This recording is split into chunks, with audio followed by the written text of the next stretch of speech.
need somebody, not just anybody.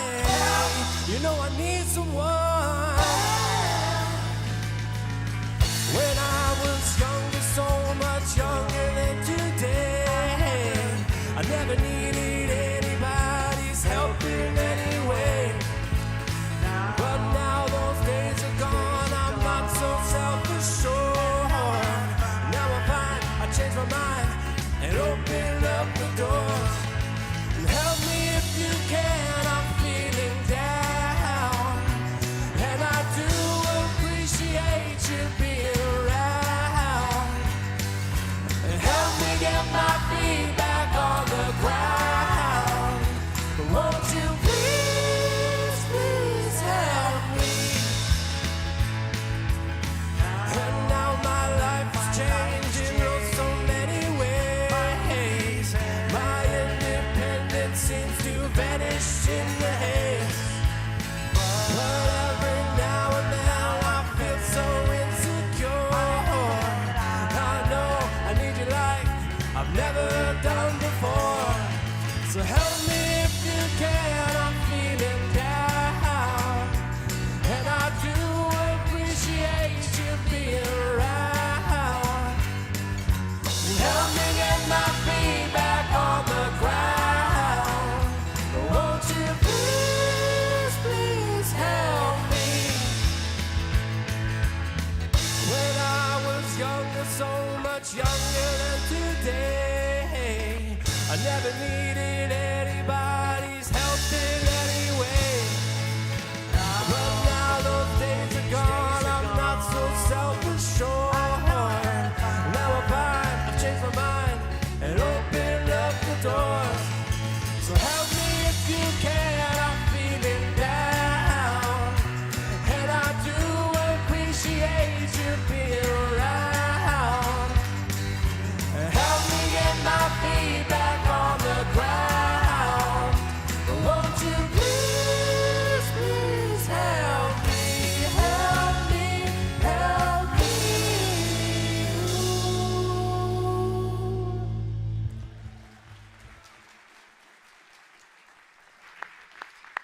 Well, good morning, Forest City Community Church. Welcome to church today, whether you're here at the Central Campus in person or at the East Campus today or joining online. So glad that you're with us today as we start a brand new series called Coming to the Rescue. And this is a great, timeless song we just listened to. Not necessarily a more recent hit, but a timeless song that really hits at this point, right? That we all, at times, need help.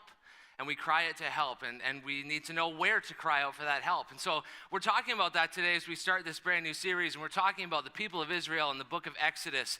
Their backs are up against the wall, and they're in desperate need of help from God. And so we're going to talk about that. We're starting this run through the book of Exodus, and we're going to be talking about what that story has to do with our lives here today. Again, welcome to church. We're going to have a great service together. Why don't you stand up, and we'll do some singing.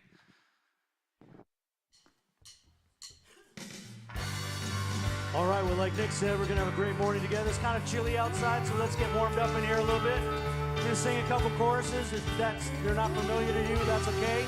Just kind of enjoy the music along with us. If you know them, we want to invite you to sing along, okay? Let's sing together. Here we go. Come all you weary, come all you thirsty, come to the well that never runs dry. Drink of the water, come and thirst no more. Come all you sinners, come find His mercy. Come to the table, He will satisfy. Taste of His goodness, find what you're looking for. All right, we sing together, God so loved. For God so loved the world that He gave us His one and only Son to save us. Whoever believes in Him will live forever. Come on.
so loved, God so loved the world.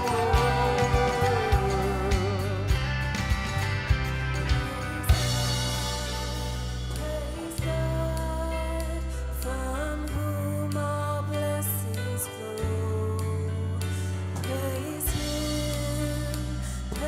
Him for the wonders of His love. Bro, we'll sing it together again. Praise God, from whom all blessings flow. Praise Him, for the wonders of His love. His amazing love. Come on, put your hands together. For God so loved the world that He gave us His one and only Son to save. For God so loved the world that He gave us His one and only Son to save us. Whoever believes in Him will live forever. Will live forever. The power of hell forever defeated. Now it is well. I'm walking in freedom. Oh, God so loved the world.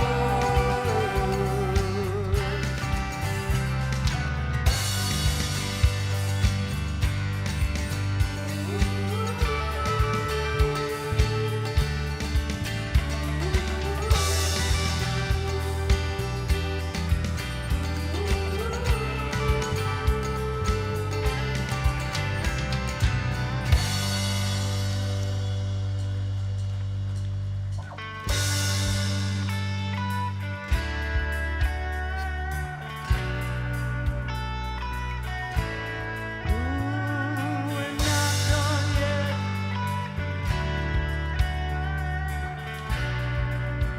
All right, sing this together.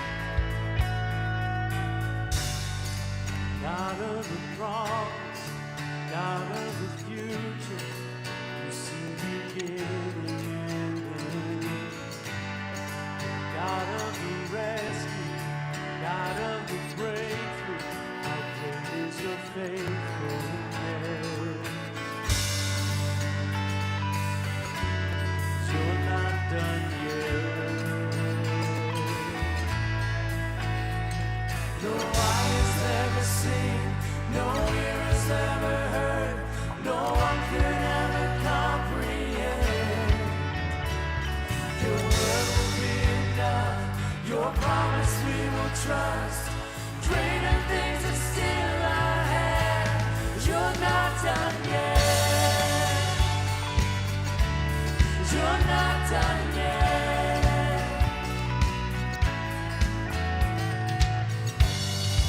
God in my seeking, God in my dreaming, you put a song in my soul. God in the working, God I'm believing, you do the impossible. Hey. 'Cause you're not done yet. No eye has ever seen, no ear has ever heard, no one could ever comprehend. Your word will be enough, your promise we will trust. Greater things are still ahead. You're not done yet. You're not done yet. You're not done yet. You're not done yet. 'Cause you're up to something right now. You're doing a new thing right now. God, let your glory come down. Don't hold back, don't hold back. Yes, you're up to something right now. You're doing a new thing right now. God, let your glory come down.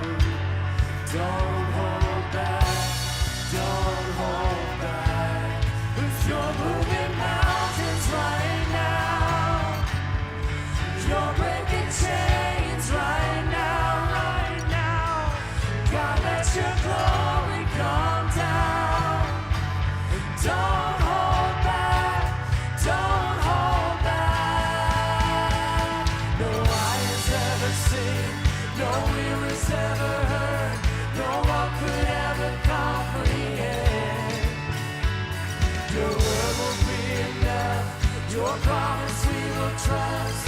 And greater things are still ahead, 'cause you're not done yet. You're not done yet.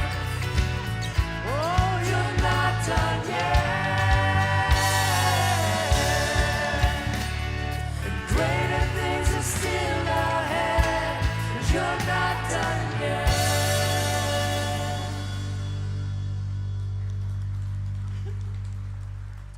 Oh, why don't you just turn this morning and before you're seated, just wave at somebody, fist bump somebody, high five somebody. Go ahead and give somebody a hug if you feel that brave.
Well, that looks fun.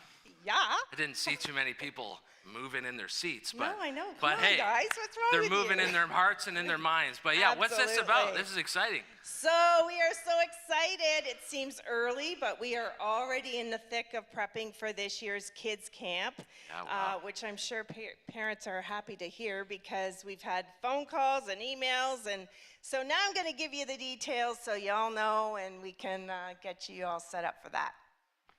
So it's going to take place July 10th to the 14th here at Central Campus.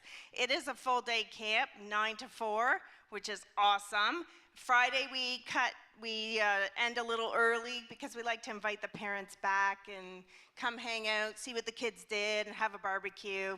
It's a lot of fun. So the cost for this is $160 for the week. It is a week of fun and learning for your kids, and your kids will also get a free t-shirt as well. Parents, you're gonna love this. All snacks and lunches are included, so Wow, that wow. takes a load off of you guys too. How about pastors? Can we get in on that free lunch and Sure, snack? sure. Okay, so this is exciting. You know, it's so wintry outside, but it's I know. crazy that it's already. You know, we're already talking about kids camp in July. Mm-hmm. You know, there's going to be this building's going to be buzzing before we It know will it. be, it will be. How do people register for that, and what does that look like coming up this month? All right, so that's a great question because you want to make sure you get that step Yeah. in.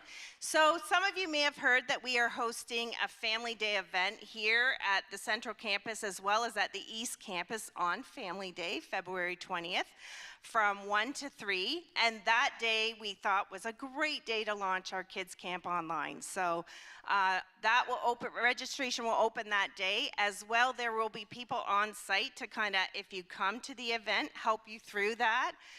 Because registration on a computer, I don't know about you guys, but for me, can be very tricky. So we're there to help, answer any questions, just walk you through that process. And if you're not able to attend that day, we get it. It's a long weekend. Some people go away, whatever. You can still register online starting that day, February 20th. So there's a link on our website. You can just check that out and sign up. I encourage you to sign up quickly because it will sell out. Yeah, and Family Day event. You know, bring some of your friends that don't Yeah. come to the church. Why Exactly. go to the Flying Squirrel when you can come to Forest City Community Church, Exactly. right? So it's going to have a bit of a carnival feel. And we also ask, like, it's a big deal. Outreach is a big deal to us at Forest City. So we ask you to just over the next couple weeks, think about someone who maybe isn't connected to a church.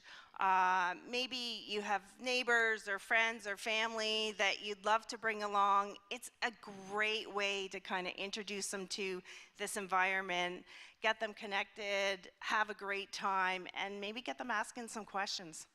That's great. Yeah, That's okay. great. Thanks, Aaron. Awesome. Yeah, thank you. Let's hear for Aaron. Thank you, Aaron.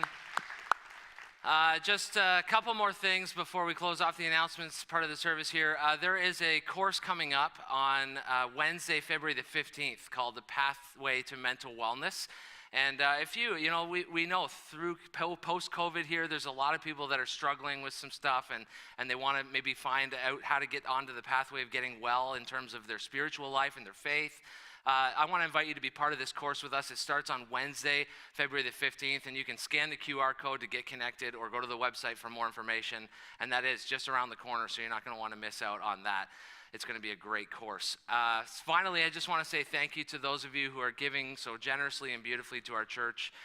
It's so great to partner with you as we seek to be the hope of Jesus in our London community, both this campus, the East Campus, and the surrounding community of London. Thank you so much for your gifts. If you're giving online, you're dropping in the basket at the Welcome Center there. Thank you so much for partnering with us as we want to bless this world for Jesus. So thank you for that. Sit back, relax, enjoy the rest of the service.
Hey, Dawn, it's Sarah.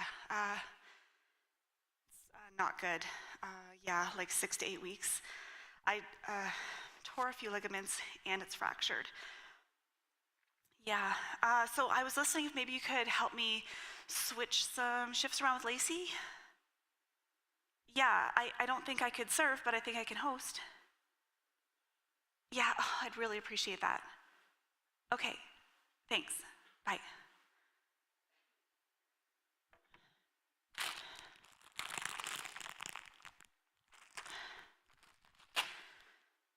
Knock, knock. Is anybody home? Sarah? Mom? Your door's wide open. Is Jill doing her laundry? No, Jill is at her parents' place.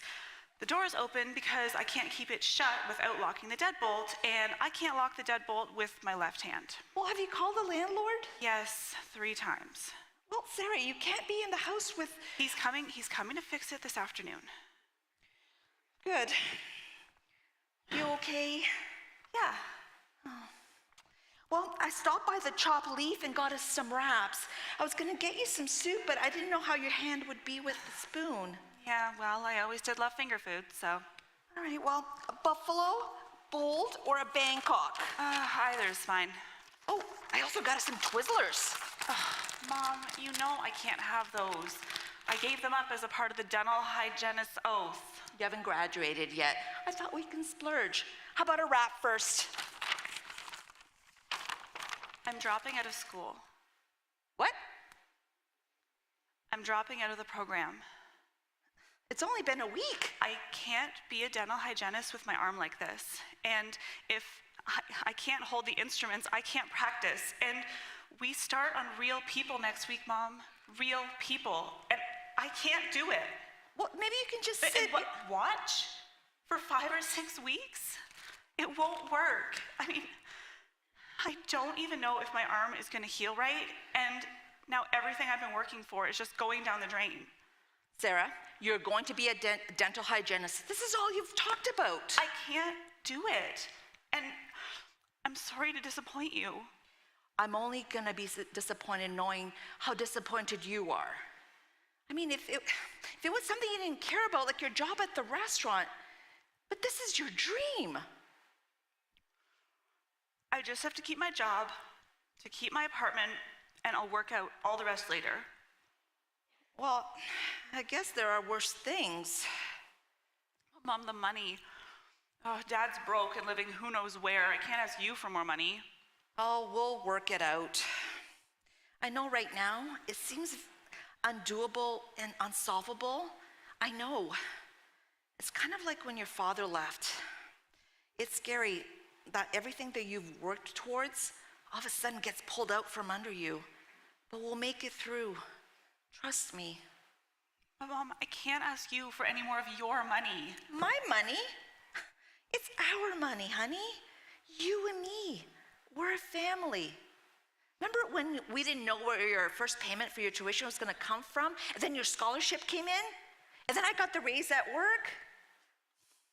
Besides, I'm going to need some good dental care in the next couple of years, especially if I keep eating these Twizzlers. Thanks, Mom. Oh, I got you something else. What, more candy? Shampoo. Mom, I have shampoo. Not L'Oreal Kids Cool Melon shampoo. I thought we could wash your hair. You haven't washed my hair since I was little. Well, you haven't let me since you were little. I'd really like that. Good. So would I.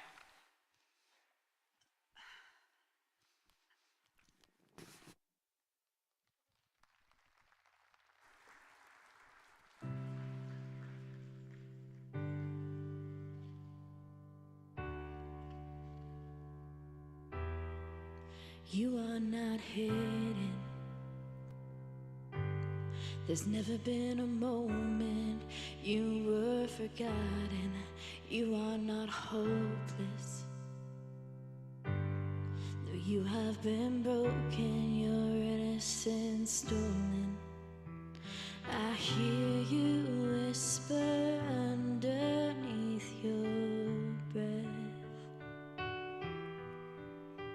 I hear your SOS, your SOS. I will send out an army to find you in the middle of the darkest night. It's true, I will rescue you. And there is no distance that cannot be covered over and over. You're not defenseless, and I'll be your shelter, I'll be your armor. And I hear you whisper underneath your breath. I hear your SOS, your SOS.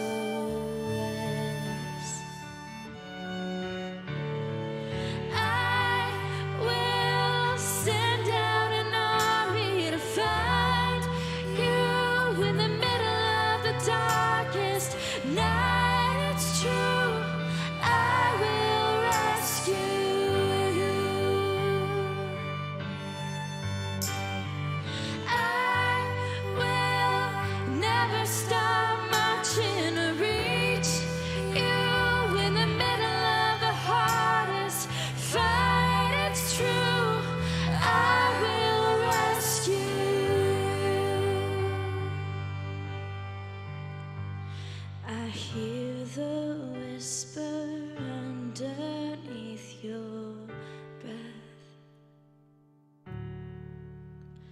I hear you whisper, you have nothing left. I will send out an army to fight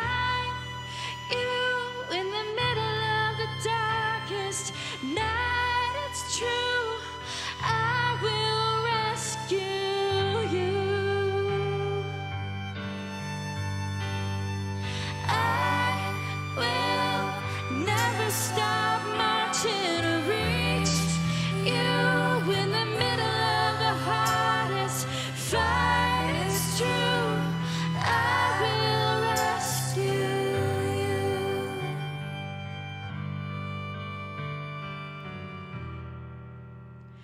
Oh, I will rescue you.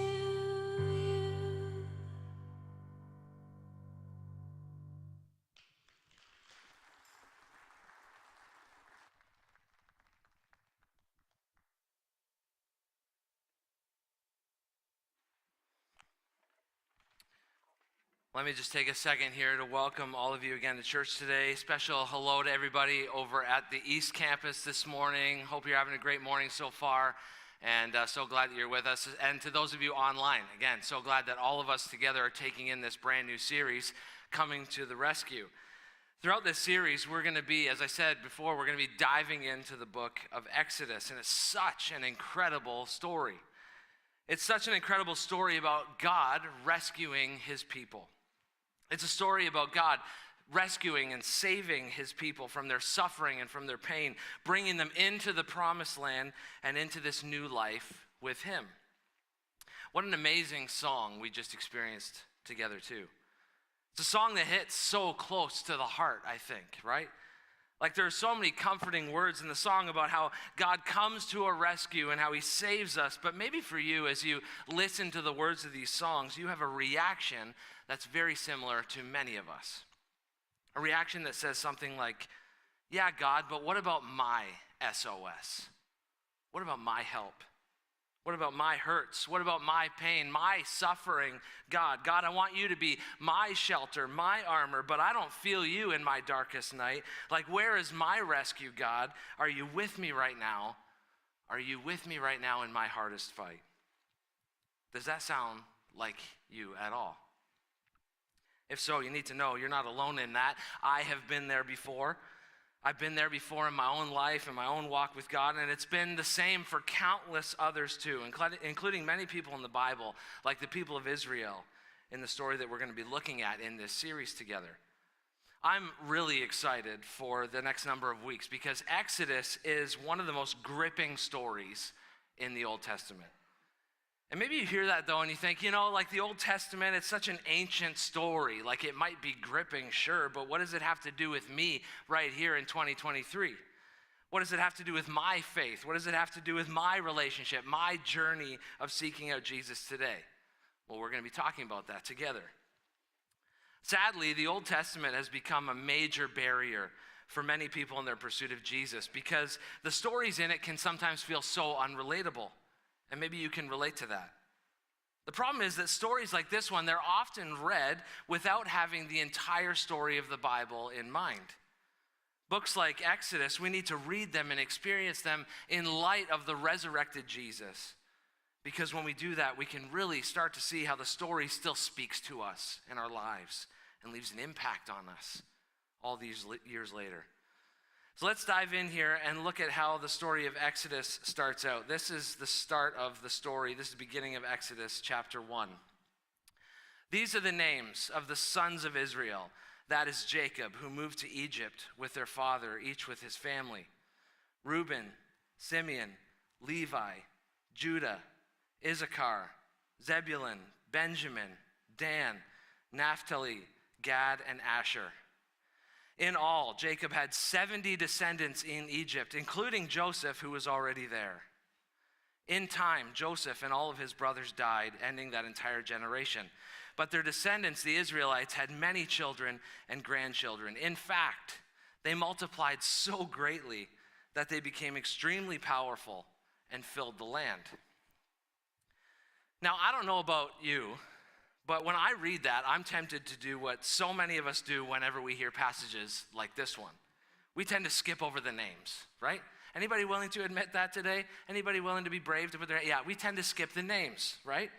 You're trying really hard to get into the Bible. You're doing the Bible in 1 Year app or something very similar to it. You're going through the Bible plan, and then all these names pop up, and you either skip over them entirely or you get lost in all the details and in all these weird names, and you ponder, like, what is going on here?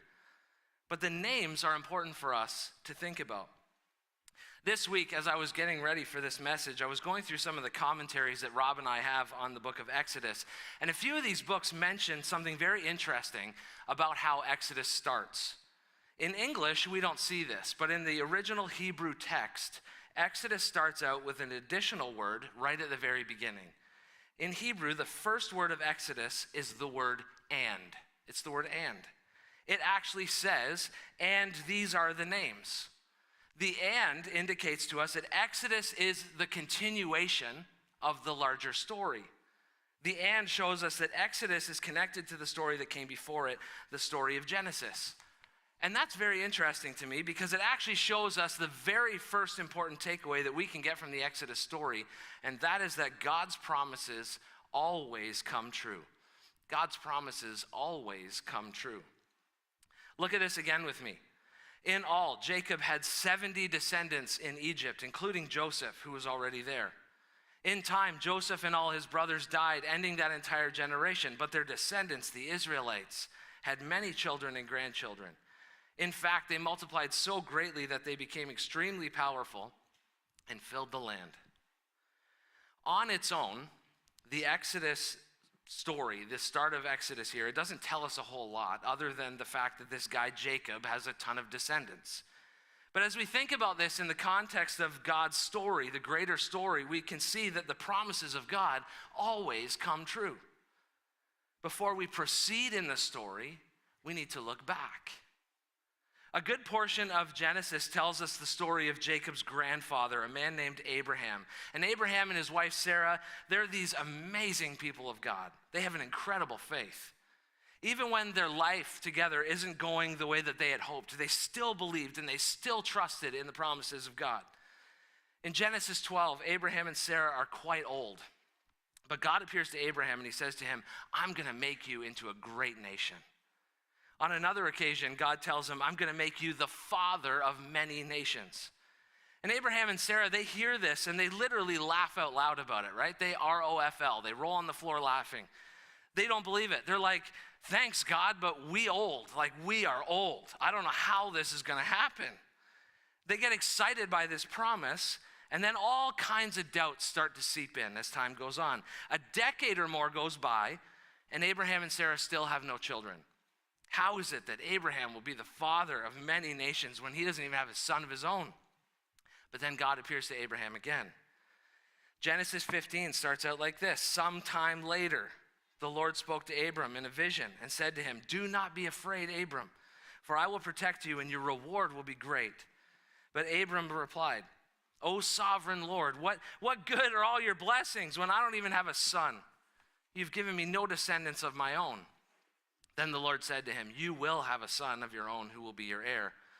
Then the Lord took Abram outside and said to him, look up into the sky and count the stars if you can. That's how many descendants you will have. I love picturing this moment in my mind. Abraham is inside of his tent, and he's dwelling on all the promises of God that haven't come true. He's saying, God, like you said you'd give me a son. I don't have one. Sarah and I are old to have one. We're too old to have one now. You told us that this was going to happen, but it hasn't happened, and let's be honest, God, like it's not going to happen. We're so disappointed, God. We're so disillusioned. We're filled with doubt. Why do you keep telling me that you're going to reward me when I don't have the one thing that you know that I want? Does this sound like any of you today? Have you ever prayed something similar to God yourself? God, I believed you when you said that good things were going to come my way.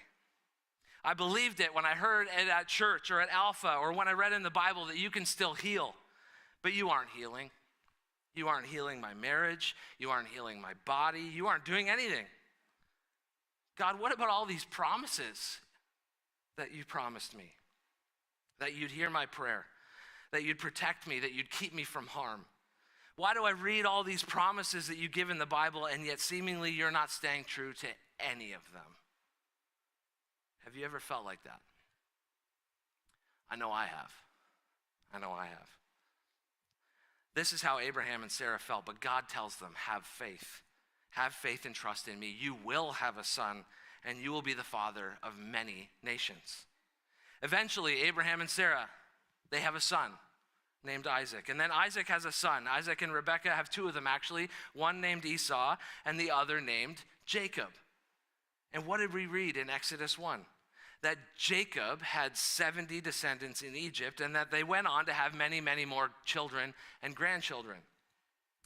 Back to Exodus for a minute. Exodus 1 says, in fact, they multiplied so greatly that they became extremely powerful and filled the land. God's promise to Abraham all those years ago, it comes true. We can see this right at the start of the Exodus story, and these are the names. Imagine how amazing it would have been for Abraham to see this promise come true. God takes Abraham outside, this passage we read said. He takes him out of his tent. He looks up. He sees all the stars in the sky, and God says, count them. Count them. That's how many descendants you're going to have. For those of you today who are followers of Jesus, I hope that you'll understand that you are one of those stars that God told Abraham about. You're one of those stars that God was pointing at. There's a Bible verse that says it, and there's a song that says it too. Let's just stick to the verse because there's no way that I'm going to sing for you today.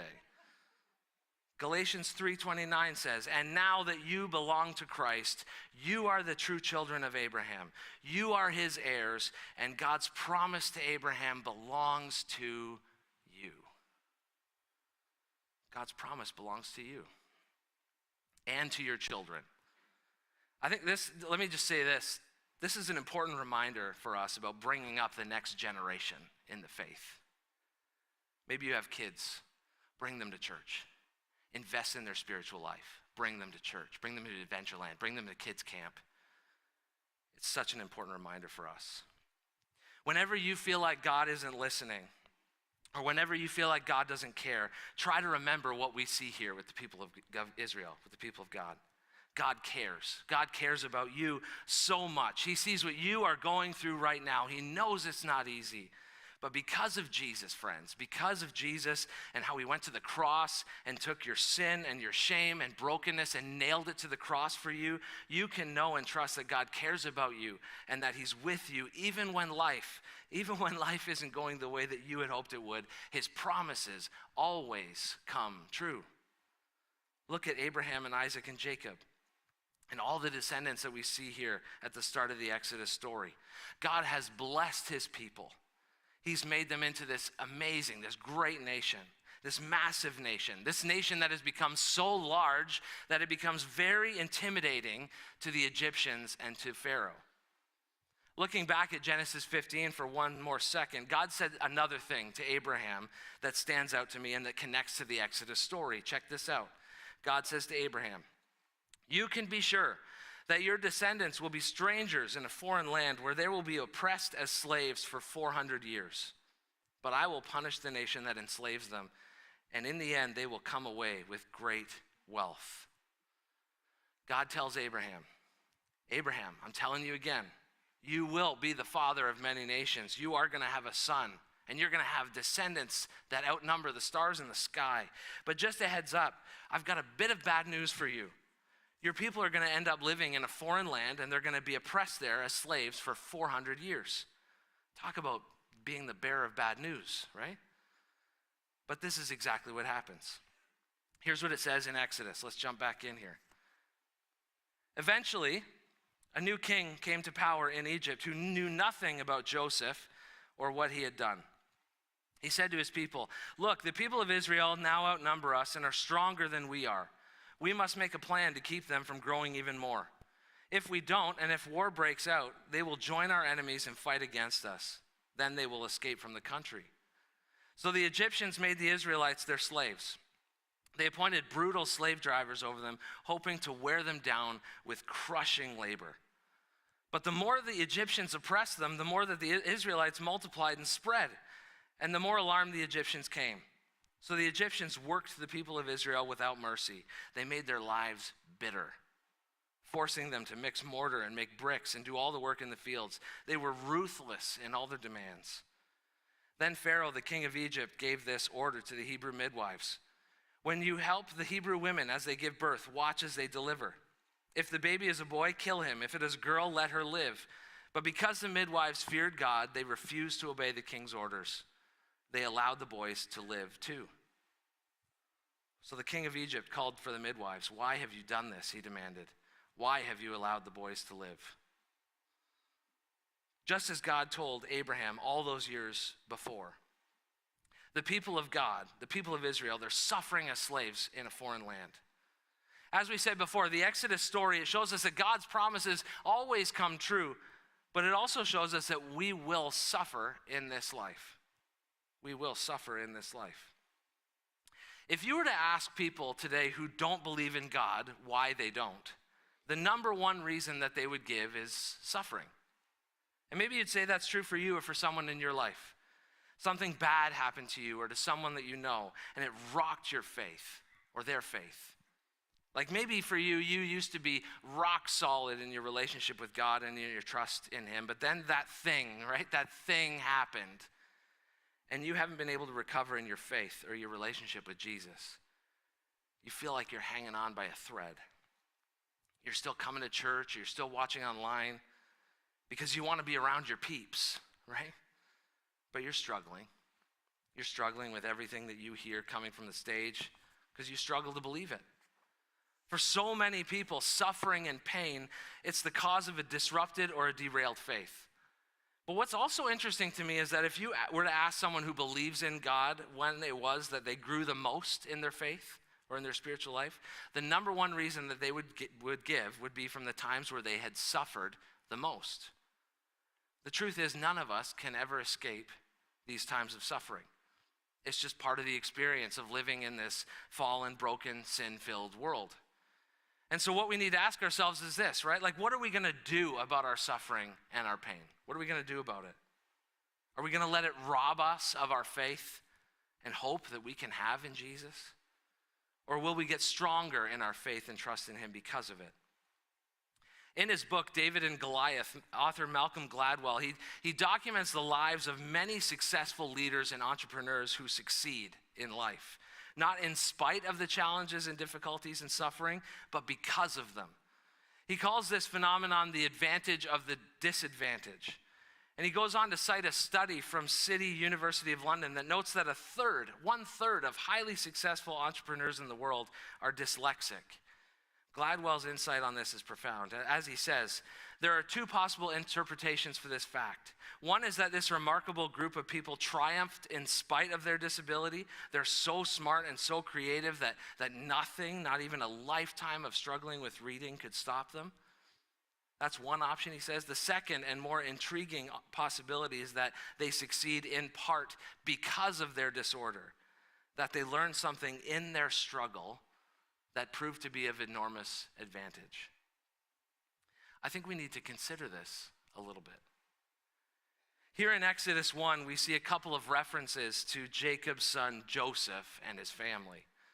Joseph was the favorite son of Jacob, and he suffered so much. We really don't have time to get into his entire story today, so let me encourage you to look back and read Genesis 37 to 50 sometime this week.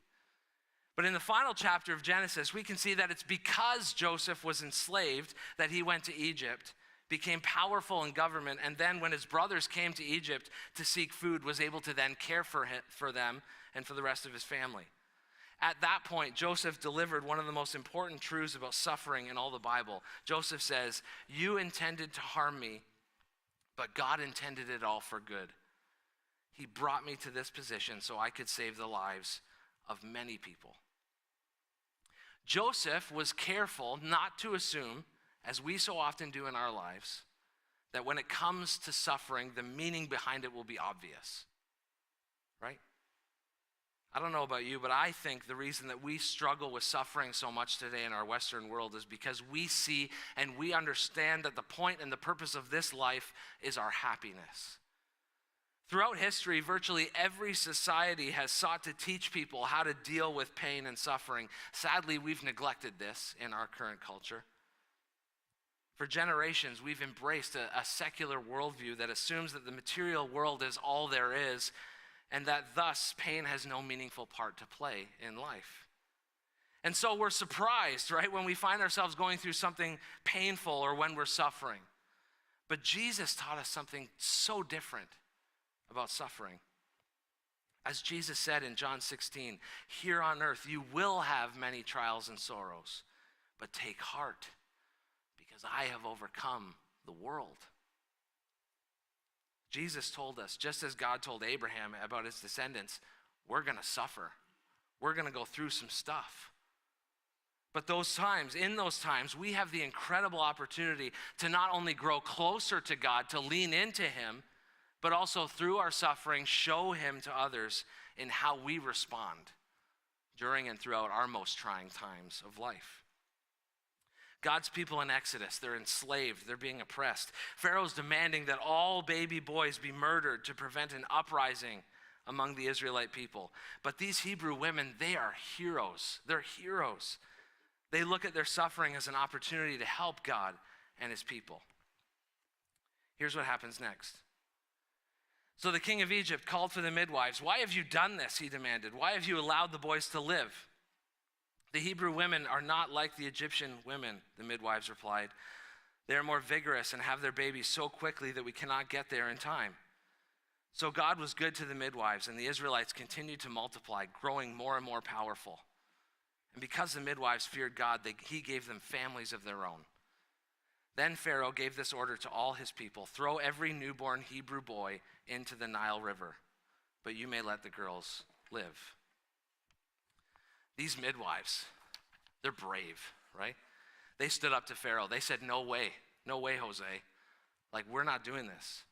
And God rewards them for their faith. He gives them families of their own. He keeps growing the nation of Israel so that they can defend themselves against the Egyptians. One of the greatest connections that we see in this story with Jesus is that, like Herod, who wanted baby boys in Bethlehem to be killed to prevent the Messiah from coming, Pharaoh wants all baby boys among the Hebrews to be murdered to stop this uprising against him in Egypt.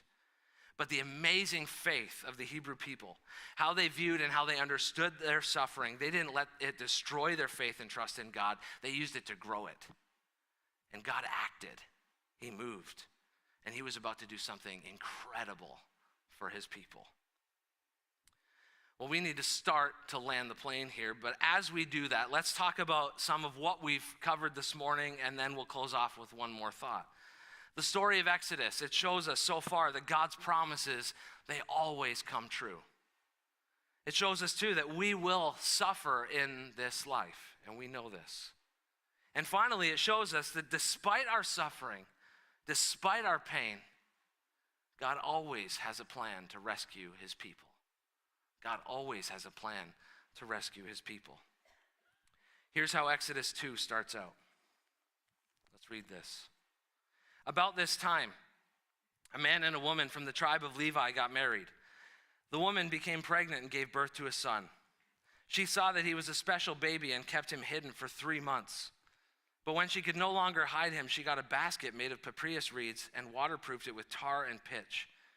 She put the baby in the basket and laid it among the reeds along the bank of the Nile River. The baby's sister then stood at a distance, watching to see what would happen to him.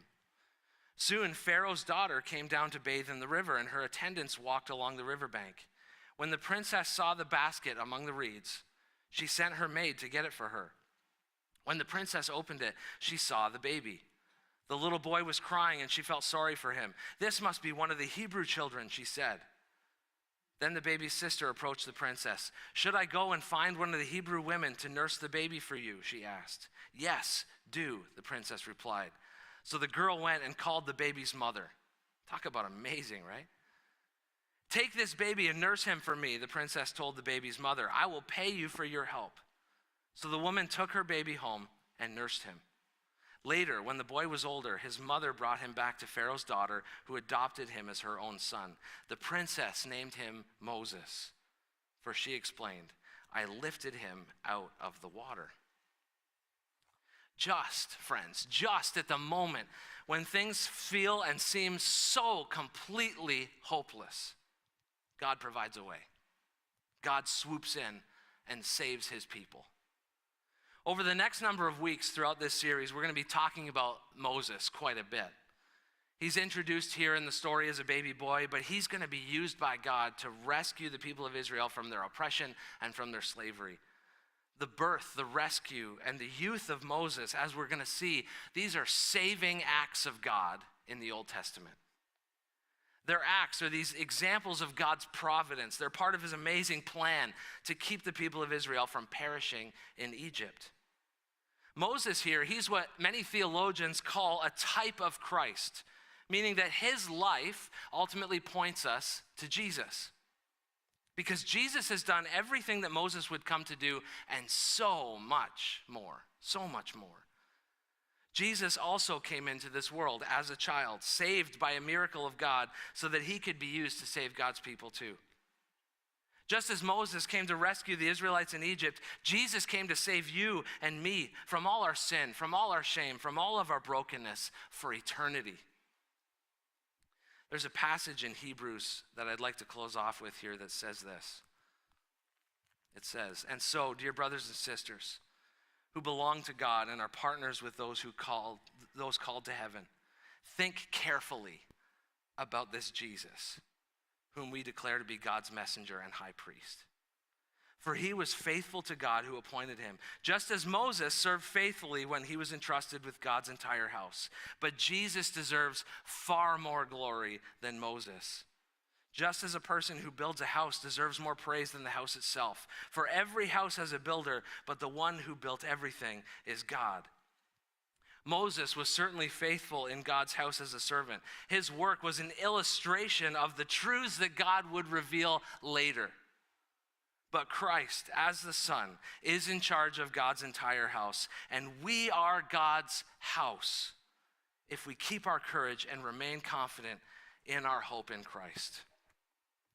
Friends, we need to think carefully about this Jesus. What I hope that you're seeing here so far in the story of Exodus as we close here is that the God who provided Moses to rescue his people all those years ago is the very same God who gave Jesus to you and to me for our own rescue. Our God is good. He never changes. And what we've seen from Exodus remains true for us today. God's promises, they always come true. We will suffer in this life, but God has a plan to rescue his people.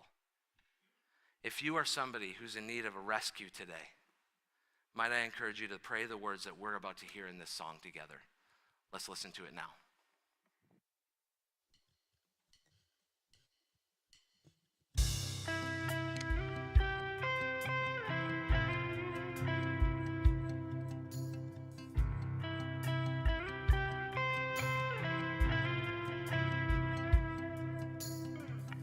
I'm calling on the God of Jacob,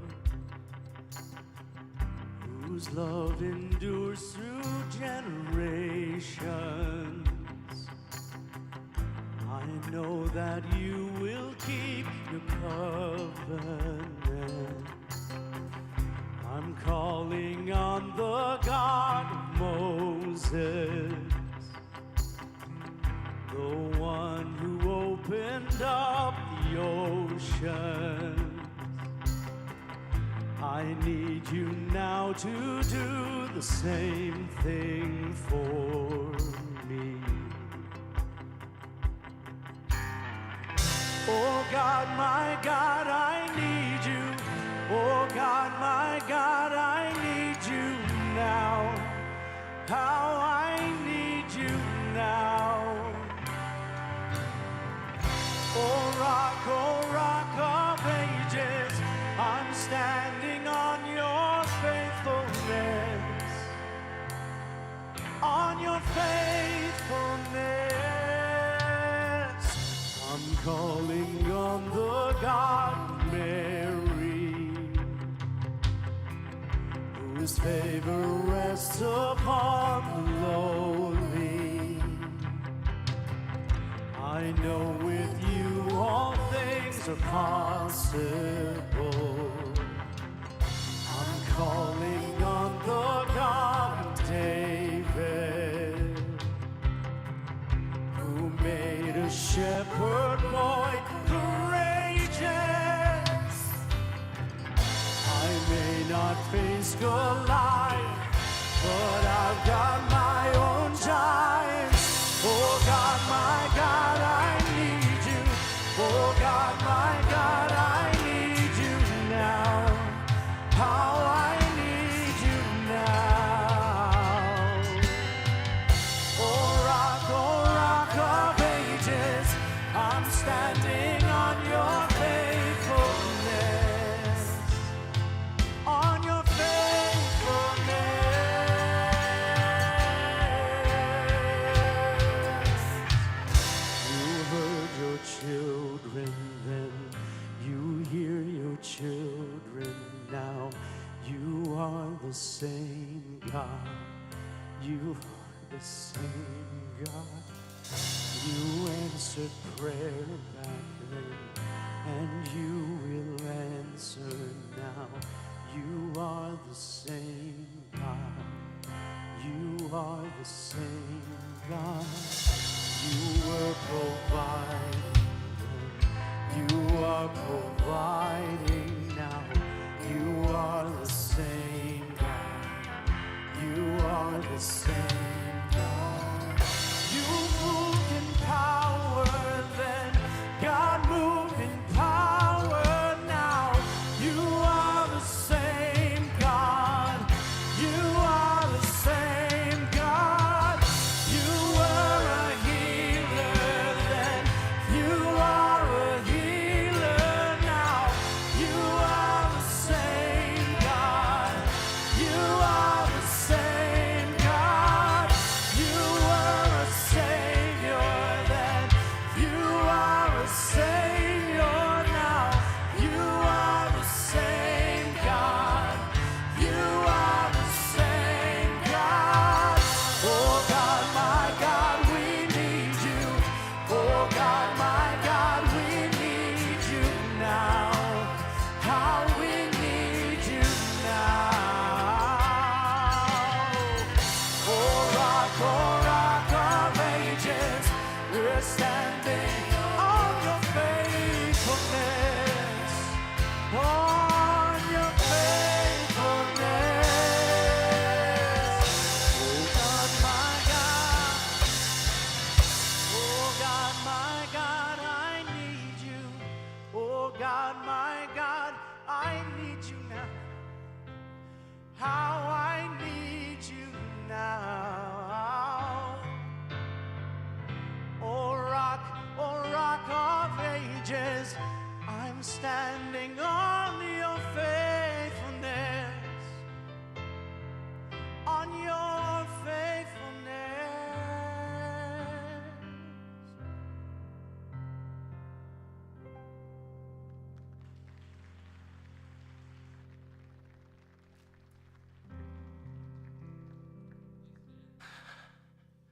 East Campus, please stand as well. Stand with us. It's a beautiful song, isn't it? And it's an important prayer. And I don't know how you would say that you feel you need God's rescue in your life today. There's some sort of relational breakdown in your life. There's a health concern. Something's just not right for you right now. Maybe your faith is in shambles. And you're moved by what we heard today in the story of Exodus and how God rescues his people, not only then, but also now. He's the same God. I want to invite you to pray this prayer with me that we heard in this song. Oh God, my God, I need you. Just as he answered prayers back then, as this song said, he still answers prayers right now. So let's close off in prayer today. Oh God, my God, I need you. We need you. God, this life is hard. we go through so much. But God, as we see from the story that we looked at today in the book of Exodus, you rescue your people. And you rescue and save people today. God, thank you for Jesus, who not only went to the cross for our brokenness and our sin and our shame and our saving, but also who can draw near to us today and comfort us in our own hurts and in our own pains, in our own suffering. God, you know the hearts of your people. You know the hearts and the hurts of people here today. I pray that you would draw near to them. I pray that you would draw near to us, God, in all that we go through, and that we would see you. We would see your rescue and your saving and your hope, and that you'd remind us of your amazing love in Jesus. God, we need you. Draw near to us. Rescue us today. We pray this in your name, Jesus. Amen. Have a great rest of your Sunday. We'll see you next week.